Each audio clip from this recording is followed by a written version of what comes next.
And welcome back, Griffon sports fans. I'm your host, Charlie Sample, and we are back this week off of a Labor Day weekend. I hope you guys enjoyed the break. With that being said, we got some sports to talk, so let's get right into it.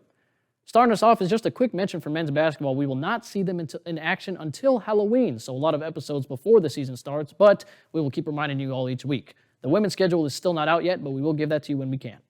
At the day of this being recorded, the men's and women's cross-country teams will be competing in the Platte River Rumble Gold in Nebraska. That is September 5th. Women begin at 6 p.m. with men to follow at 6:45. Good luck to you runners. We'll have those results for you all on the sports podcast, so check that out through griffonnews.com. Men's golf will tee their season off on September 8th through September 9th in the event called the Mule. That event will take place in Warrensburg, Missouri, so good luck to you golfers. Women's tennis is set to begin their season at the ITA Regional Championships in Oklahoma. That'll take place from September 19th through September 21st. That's coming up here shortly, so stay ready for that.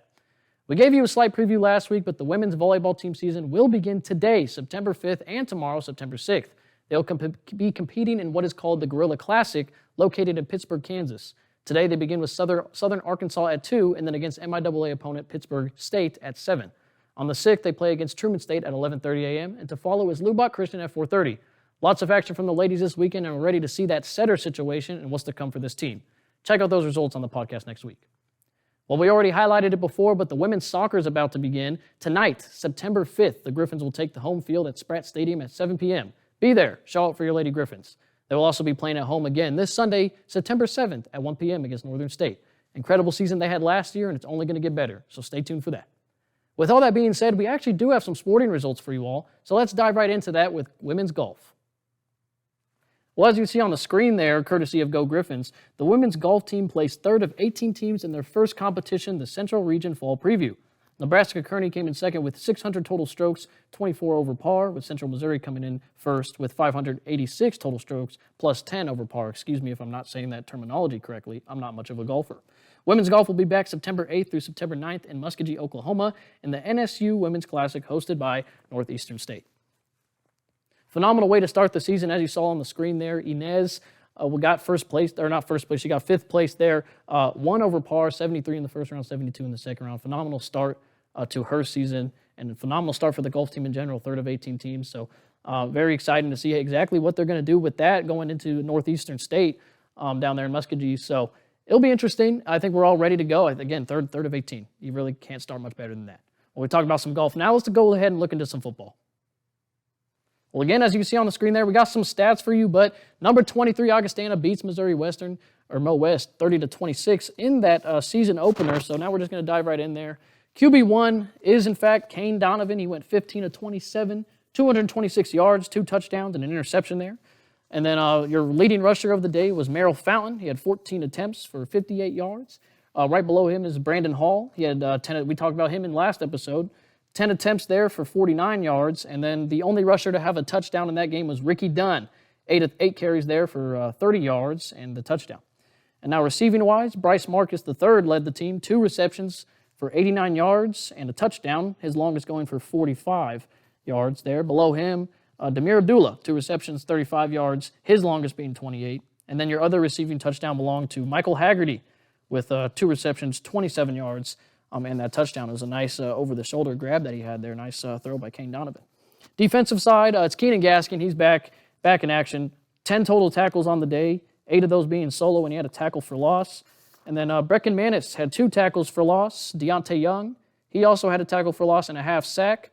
Khalid Cyril had a half tackle for loss there.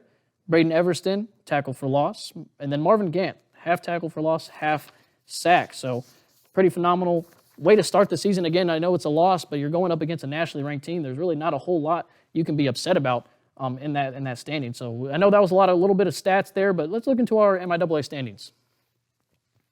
So as you see here, it's not in order. I got this off the MIAA website, but that's currently where the teams are kind of located. I wouldn't say this is in any particular order because of those ranked teams on there. But previously number 5, I think the big talk here, previously number 5, Central Oklahoma, dropped to number 19 after their Week 1 loss to number 21, UT Permian Basin. But they're still nationally ranked. But again, going from number 5 to number 19 is a pretty big jump. Pittsburgh State did fall 4 spots in the top 25, and now they're number 13 as on the screen there. But they did have to go ahead and play the number 1 in the country, Ferris State. So not a whole lot of you really can't drop them too much. They're playing the best team. Augustana, after the win against Missouri Western, do go up 3 ranks. Now they're number 20. But again, that's not a bad way to start for Missouri Western to keep in competition with a team like that. And Missouri Western, as of now, has a bye week this weekend, but will face off against Missouri S&T on Saturday, September 13th. That is family night, so bring your family out here to come on and watch the Griffins on their home opener. Yeah, again, I said about 3 or 4 times now. Number 23, Augustana, at home Missouri Western will go to Augustana to play them at their house. And, there's not a whole lot you can do. It was a back-and-forth battle, and Augustana just got the better of the Griffins in the end. And, again, I think you can't look at that game and say it's over. It's just the start of the season. So it'll be fun to see, again, a lot of running back situation. We had a lot of people carry the ball in that backfield, so try to figure out who will fit the situation the best under quarterback Kane Donovan. Again, the receiver room looks great, so I think we have ourselves some exciting stat lines coming up for you guys in the next couple weeks. Well, that is all we have for you on this week's episode of the Sportscast. Make sure to follow us on social media at Griffon News, download the Griffon News app today, or visit the Griffon News website to check out more stories from our staff. That is all for me today. My name is Charlie Sample, and we'll be seeing you guys next time.